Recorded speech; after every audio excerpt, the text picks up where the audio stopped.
कि छाती पर चढ़ के राजनीति हुई और जरूरत पड़ी तो छाती पर गोली भी माराई। कभी बलियां पहुंच जाते हैं, कभी मऊ पहुंच जाते हैं, कभी मोहम्मदाबाद, तो कभी जमानिया पहुंच जाते हैं। बहुजन समाज पार्टी का जमानिया का प्रभारी प्रत्याशी घोषित किया जा चुका था। क्या आपको मुख्तार अंसारी और अंसारी परिवार से जोड़कर भी बताया जाता है? यही पार्टी समाजवादी पार्टी में विलय करती है। तत्कालीन मुख्यमंत्री अखिलेश जी इस विलय के खिलाफ जाते हैं और रद्द होता है कि गाजीपुर के ही मोहम्मदाबाद या जमानिया, इनमें से कहीं परिवार का कोई सदस्य चुनाव में आ सकता है। 8 बार विधायक अंसारी परिवार रह चुका, 5 बार खुद अफजाल अंसारी। जमानिया में नेता है ओम प्रकाश सिंह, जिन्हें आप कहते हैं कि बड़े नेता हैं। लेके कप्तान भी गाड़ी चेक कर चुके हैं, रोक चुके हैं, तो उन चीजों से घबराने वाले नहीं है। मेरी 2029 की दावेदारी घोसी लोकसभा से रही।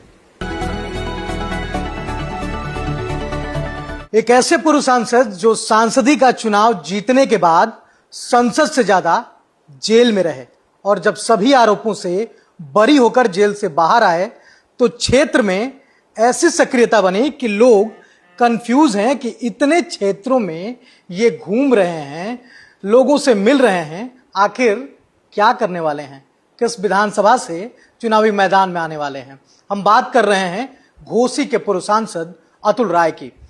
सांसद जी, क्या रणनीति है आपकी? कभी बलियां पहुंच जाते हैं, कभी मऊ पहुंच जाते हैं, कभी मोहम्मदाबाद जो आपका गृह क्षेत्र है उसमें दिखते हैं, तो कभी जमानिया पहुंच जाते हैं, और हर जगह सरगर्मी तेज हो जाती है कि सांसद जी लग रहा है इस बार यहां से माहौल बना रहे हैं क्या, यहां से चुनाव मैदान में आ रहे हैं क्या, कहां से चुनाव मैदान में आ रहे हैं, क्या तैयारी है?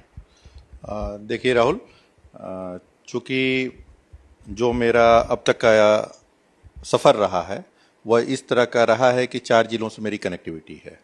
मेरा जन्म, कर्म, शिक्षा, दीक्षा सब बनारस की है। मैं रहने वाला, जो मेरा पैतृक निवास है वो गाजीपुर जनपद का मोहम्मदाबाद विधानसभा है, वहाँ का रहने वाला हूँ, और वह पड़ता है बलिया लोकसभा में। 2017 विधानसभा चुनाव में मैं जब गाजीपुर की जमानिया सीट से चुनाव लड़ा, वह पड़ती है गाजीपुर लोकसभा में, और 2019 में लोकसभा का सदस्य निर्वाचित हुआ घोसी लोकसभा से, मऊ से। तो इस तरह से 4 लोकसभा में, 4 जिलों में मेरी प्रत्यक्ष अप्रत्यक्ष जो भूमिका है वो बनी रहती है, और इसी वजह से एक चर्चा का यह विषय हो जाता है कि इस जिले से या इस विधानसभा से कहीं से चुनाव लड़ा जा सकता है। क्योंकि किस विधानसभा से तैयारी है? आपने एक बार कहा भी था कि हम या हमारे परिवार का कोई ना कोई एक सदस्य मोहम्मदाबाद या फिर किसी अन्य विधानसभा से चुनाव मैदान में आएगा। तो अभी क्या रणनीति है, क्या चल रहा है? क्योंकि विधानसभा चुनाव नजदीक है और आप लखनऊ भी पहुंचे हुए हैं, तो जरूर कुछ ना कुछ राजनीतिक चर्चाएं भी हुई होंगी किसी राजनीति के बड़े नेताओं से, या फिर आपकी नेता हैं बहन कुमारी मायावती जी, उनसे। नहीं, देखिए, आज मेरा पहले से ही निर्धारित कार्यक्रम था, बहन जी से मुलाकात का समय था, तो मैं उन्हीं से मिलने के लिए आया था। मूल्य और बाकी राजनीतिक विषयों पर चर्चा हुई। अभी भी मुझे जो लगता है कि देखिए, जमानिया से मैं चुनाव लड़ा हूँ, बहुत चंद हजार वोटों से चुनाव वहाँ जो प्रयास था हमारा परिणाम में नहीं परिवर्तित हो पाया था, और मोहम्मदाबाद का रहने वाला हूँ। तो मुझे जो यह समझ में आता है कि गाजीपुर की ही मोहम्मदाबाद या जमानिया, इनमें से कहीं परिवार का कोई सदस्य चुनाव में आ सकता है। मेरा अपनी दावेदारी फिलहाल नहीं है। मेरी 2029 की दावेदारी घोसी लोकसभा से रहेगी। अभी अभी बहन जी ने एक बड़ी जिम्मेदारी दी है सतीश चंद्र मिश्रा जी को, चुनाव आयोग, मीडिया और कानून के विषय को लेकर वो अब देख रेख करेंगे। विधानसभा चुनाव से रिलेटेड जो भी मामले होंगे उसमें ये इन मुद्दों पर फैसला लेंगे कि किस तरह के चुनाव आयोग में क्या स्ट्रेटजी अपनानी है, मीडिया को लेकर क्या कुछ स्ट्रेटजी अपनानी है, या फिर कानूनी राजनीतिक समीकरण सेट करेंगे। तो ऐसे में ये कहा जा रहा है कि वो ब्राह्मणों को एकजुट करने के लिए या ब्राह्मणों को बीएसपी के पक्ष में लाने के लिए बहन जी ने उनको ये दायित्व दिया है, क्योंकि ब्राह्मणों की राजनीति हर जगह हो रही है। सपा ने भी एक ब्राह्मणों का बड़ा सम्मेलन कराया जनेश्वर मिश्र जी की जयंती पर। तो क्या लगता है, ब्राह्मण वोट बैंक को साधने में सब लोग जुटे हुए हैं, बसपा कितना इसमें कारगर सिद्ध होगी? देखिए, इसमें ब्राह्मणों को साधना और ये करना, ये दूसरी पार्टियां आज की तारीख में कर रही हैं। हमारे यहाँ पहले से ही, शुरू से ही ब्राह्मणों का एक विशेष सम्मान रहा है। आपने सुना भी होगा कि ब्राह्मण शंख बजाएगा हाथी बढ़ता जाएगा, ये हमारे पार्टी का नारा रहा है। और जिस तरह से जहाँ तक बात सतीश चंद्र मिश्रा जी की है, वो पार्टी के राष्ट्रीय महासचिव हैं, और इसके पहले भी उन्होंने इस जिम्मेदारी का निर्वहन किया है। तो यह कोई नई चीज़ नहीं है कि उनको अलग से कोई ब्राह्मणों को साधने के लिए विशेष महत्व दिया गया है। हमारे यहाँ सतीश चंद्र मिश्रा जी बहन जी के बाद दूसरे सबसे बड़े नेता हैं, उनका एक अपना विशेष स्थान है, तो वो अपनी जिम्मेदारियों का निर्वहन करेंगे, और ब्राह्मण का शुरू से ही बहुजन समाज पार्टी में एक विशेष योगदान रहा है सरकार बनवाने में। और बहन जी के एक जो हमारे यहाँ टिकट वितरण भी होता है या हो रहा है आज की भी तारीख में, उसमें ब्राह्मणों को ज़्यादा विशेष तरजीह दी जा रही है। तो उम्मीद है इस तरह की कि ब्राह्मण बहुजन समाज पार्टी के साथ 2027 के चुनाव में साथ रहेगा। आप ही के लोकसभा के क्षेत्र के यानी बलिया लोकसभा क्षेत्र के सांसद हैं सनातन पांडे। कल इसी सवाल पर उन्होंने कहा कि एक और डायलॉग था बहन जी का या फिर बीएसपी का, तिलक तराजू और तलवार। कहीं ये गलत बातें हैं, इस तरह का कोई नारा नहीं रहा था। कहीं कोई डॉक्यूमेंटेड इस तरह की चीज हो तो आप बताएंगे, कभी भी यह नारा नहीं था इस तरह का। हमारा तो सर्वजन हिताय सर्वजन सुखाय ये नारा था। इसी को कॉपी करके आज भारतीय जनता पार्टी सर्वजन सबका साथ सबका विकास लेकर आई। पहले नारा तो ये बहन जी का था, हमारी पार्टी ने दिया था, सर्वजन हिताय सर्वजन सुखाय। और हम सारे धर्मों को मानने वाले लोग हैं, सारे समाज को एक साथ लेके चलने वाले लोग हैं। क्योंकि एक चीज देखा जाता है कि आप जब भी चुनाव मैदान में आते हैं तो कई सारी रणनीति सेट होने लगती है। जैसे आपने जब लोकसभा का चुनाव लड़ा था तो कई सारे आरोप लगे और आरोप ऐसे लगे कि आपको कई साल जेल में बिताने पड़े। और उसके बाद जब आरोप सिद्ध नहीं हुआ और आप उन आरोपों से बरी हुए तभी आप जेल से बाहर आ पाए और उसके बाद अपनी रणनीति सेट की, आपने चुनाव में सक्रिय हुए या फिर क्षेत्र में सक्रिय हुए। तो क्या अब ऐसा डर नहीं लगता कि आप फिर से अगर चुनाव में सक्रिय होंगे तो वही लोग या फिर जिन लोगों पर आपने कहा था कि ये लोग सम्मिलित थे उस षड्यंत्र में, तो क्या ऐसा लगता है कि फिर से षड्यंत्र आपके सामने हो सकते हैं? क्योंकि गाड़ियों की चेकिंग भी आपकी खूब हो रही है। गाड़ियों की चेकिंग पहली बार नहीं हुई है, ये कई बार हो चुकी। खुद जिले के कप्तान भी गाड़ी चेक कर चुके हैं, रोक चुके हैं। तो उन चीज़ों से घबराने वाले नहीं हैं। और अगर इन चीज़ों से घबराते तो 5 साल की लंबी कारागार की अवधि थी, तो निकलने के बाद कहीं और जगह शिफ्ट कर गए होते, अपने व्यवसाय करते रहते। जो जनता का प्यार है, जो जनता की मोहब्बत है, जो जनता का समर्थन है और एक जनता का जो एक विश्वास है मेरे ऊपर कि यह हमारे लिए कुछ करेगा, वो जो एक विश्वास है, उनकी जो भावनाएं हैं, उसका कद्र करते हुए हम जनता के बीच में रहना चाहते हैं। दूसरी बात कि जिन लोगों ने साजिश की उनके मुंह पे करारा तमाचा लग चुका है।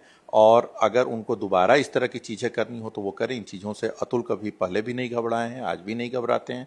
हम लोकतंत्र में विश्वास करने वाले लोग हैं, हम संविधान को मानने वाले लोग हैं, हम कोई कहीं भी लॉ का वायोलेशन नहीं करते हैं। हम कानून के दायरे में रह के संविधान के साथ चलकर अपनी चीज़ों को जनता तक पहुंचाएंगे और उसके साथ अपना हम चुनावी रणनीति में शामिल होंगे। क्योंकि दो चीजें देखी जाती है। ऐसा कहा जाता है कि जब अतुल राय सक्रिय हुए तो उन्होंने एक ऐसा भोज दिया जिस भोज में लाखों लोग सम्मिलित हुए। तो वही दूसरी तरफ जब क्षेत्र में आप चलते हैं तो दर्जनों गाड़ियों का काफिला आपके पीछे लग जाता है। तो ऐसा नहीं लगता आपको कि इस चीज से आप जो आपके विरोधी हैं वो टारगेट करते हैं कि इस तरह का कैसे ये कर लेता है या फिर इस तरह की चीजें कैसे हो जाती हैं? मेरे पास महज अपनी 4 गाड़ियां हैं जिनसे मैं घर से निकलता हूं। अब यह बात अलग है कि किसी विधानसभा में पहुंचने पर वहां के जो समर्थक हैं वो साथ चल देते हैं, तो उनको मैं भगा तो दूंगा नहीं। अगर उनकी 2, 4, 5, 10 गाड़ियां साथ में चल देती हैं तो वो चलती हैं जहां भी हमारा अगला कार्यक्रम होता है। तो ये गाजीपुर, मऊ, बलिया, बनारस, इन 4 जिलों में इस तरह की एक बता ही दिया आपको, एक कनेक्टिविटी हमारी लोगों से है। तो वो सब साथ चलते हैं तो उनको भगा तो दिया नहीं जाएगा, एक बात। दूसरी चीज, जहां तक मुंडन की और उस कार्यक्रम की बात की है, हम 5 सालों बाद बाहर आए थे। हमारे बच्चे जो उस वक्त 1 साल के थे, आज 7वें साल में प्रवेश कर चुके थे, उनका मुंडन का कार्यक्रम था। हमने कोई निमंत्रण नहीं दिया था, कोई वो नहीं किया था। उसके बाद भी इन 4 जिलों की भीड़ जो थी, इन 4 जिलों से जो मुझसे जुड़े लोग हैं, जो मुझ में एक विश्वास अपना रखते हैं कि हमारा यह नेता है, तो वो लोग आए हुए थे और उसी की एक भीड़ थी।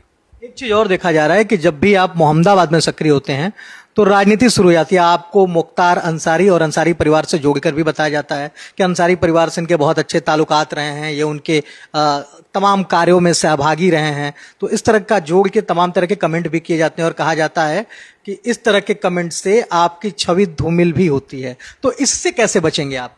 नहीं, हमें कोई सफाई देने ही नहीं। देखिए, ऐसे कह देना वर्बल, ये एक अलग चीज होती है। और जहां दस्तावेज मौजूद है, मैं 2009 से बहुजन समाज पार्टी का सदस्य हूं, 2009 में भी था, आज 2026 चल रहा है, आज भी बहुजन समाज पार्टी में हूं। मैं 2009 में बनारस में रोहनिया सीट का प्रभारी होता था बहुजन समाज पार्टी का। 2012 में वहां से मुझे प्रभार मिला था। 2017 में मैं गाजीपुर की जमानिया सीट से बहुजन समाज पार्टी पे प्रत्याशी के तौर पे प्रतिभाग कर चुका हूं। दूसरी बात, 2010 में कौमी एकता दल का गठन होता है, 2012 में कौमी एकता दल अपने सिंबल पर चुनाव लड़ाती है। अंसारी परिवार वही कौमी एकता दल मतलब अंसारी परिवार का की जो पार्टी थी। 2016 में यही पार्टी समाजवादी पार्टी में विलय करती है। तत्कालीन मुख्यमंत्री अखिलेश जी इस विलय के खिलाफ जाते हैं और रद्द होता है। 2015 में मैं बहुजन समाज पार्टी का जमानिया का प्रभारी प्रत्याशी घोषित किया जा चुका था। तत्कालीन कोऑर्डिनेटर डॉक्टर रामचंद्र कुरील ने जमानिया में बड़ी जनसभा करके मुझे प्रत्याशी के रूप में घोषणा की थी। तो जब यह वजूद में यह दल था तो भी मैं बहुजन समाज पार्टी में था। मेरा कभी कोई आपराधिक इतिहास मुख्तार अंसारी के साथ में नहीं रहा है कि किसी केस में मैं उनके साथ कोई एक्यूज हूं। तो यह जो विरोधी हैं, तो जो विरोधी हैं वो अपने जब हमसे सामने जनता के बीच में आकर लड़ने में कामयाब नहीं होते हैं तो वो इस तरह के फालतू बातें और इस तरह की बातों को प्रचारित करना चाहते हैं कि इस तरह का एक वो, लेकिन जनता सब जानती है कि कौन क्या हकीकत है और वो सारी बातें जानती है और इसका कोई असर नहीं पड़ने वाला। एक बयान आपका खूब वायरल हुआ था जिसमें आपने ये बयान दिया था कि जिले में 3 ही बड़े नेता हैं एक्चुअल रियल, जिसमें मनोज सिन्हा, अफजाल अंसारी और ओम प्रकाश सिंह का आपने नाम लिया था। और अभी आप कह रहे हैं कि 2 विधानसभा सीटों से हमारे परिवार की तैयारी है, एक या तो जमानिया या तो मोहम्मदाबाद। जमानिया में नेता हैं ओम प्रकाश सिंह जिन्हें आप कहते हैं कि बड़े नेता हैं। मोहम्मदाबाद में खुद अफजाल अंसारी हैं और उनके परिवार के लोग चुनाव लड़ते हैं, जीतते भी हैं। तो इन 2 बड़े नेताओं से किस तरह से लड़ेंगे आप? देखिए, जहाँ बात रही ओम प्रकाश जी की, तो ओम प्रकाश जी से तो चुनाव लड़ चुका हूं मैं सामने और मुझे याद है कि करीबन 20,000 वोटों से वो मुझसे पीछे थे। तो वो एक अलग बात है। देखिए, चुनाव हारना जीतना परिणाम वो एक अलग चीज है, लेकिन ओम प्रकाश जी एक जननेता है।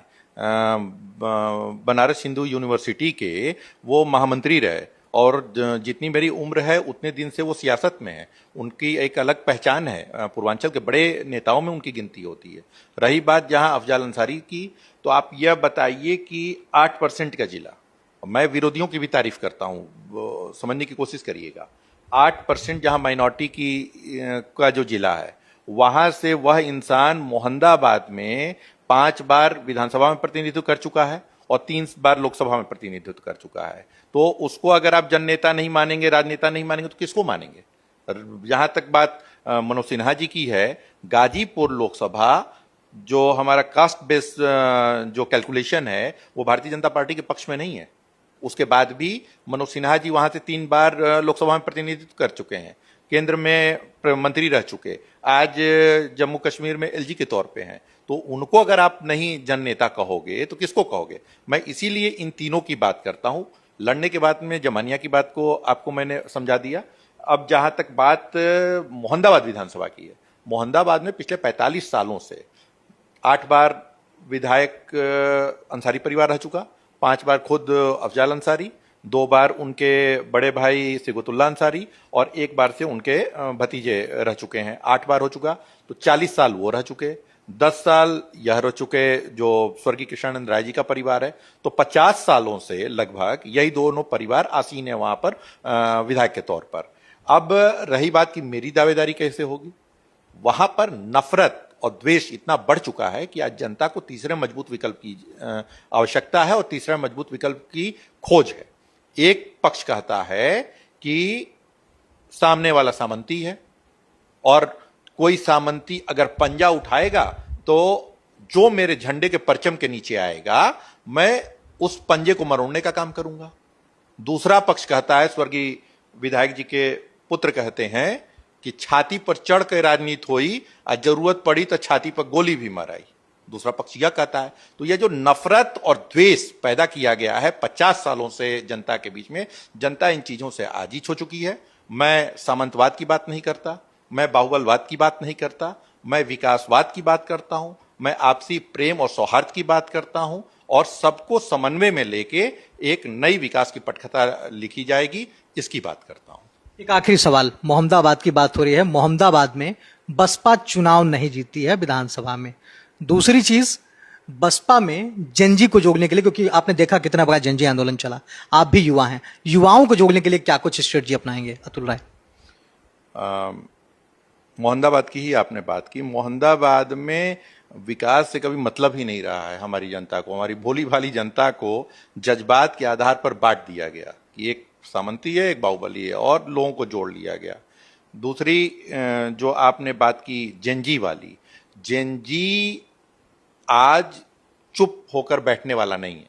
उसके जो अपने मुद्दे हैं वो किसी न किसी प्लेटफॉर्म पर वो बार रेज करता रहेगा, चाहे सोशल मीडिया प्लेटफॉर्म हो या आप जहां खड़े होगे आपका हाथ पकड़ के अपना सवाल पूछ लेगा, कर लेगा। तो उन सवालों के प्रति मैं सचेत हूं, अपनी जिम्मेदारियों के प्रति सचेत हूं। जो आज समसामयिक विषय है या जो भी विकास का पैमाना है उन पर मैं बात करना जानता हूं।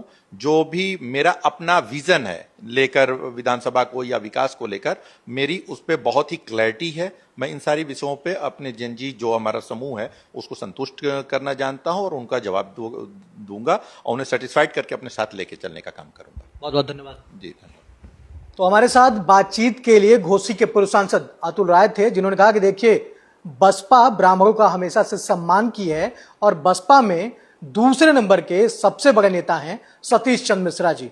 उन्हें सम्मान देने ब्राह्मणों को आता है और ब्राह्मण बसपा के साथ हैं। कैमरा पर्सन तेजस्वी के साथ राहुल पांडे, 6 टीवी भारत, लखनऊ।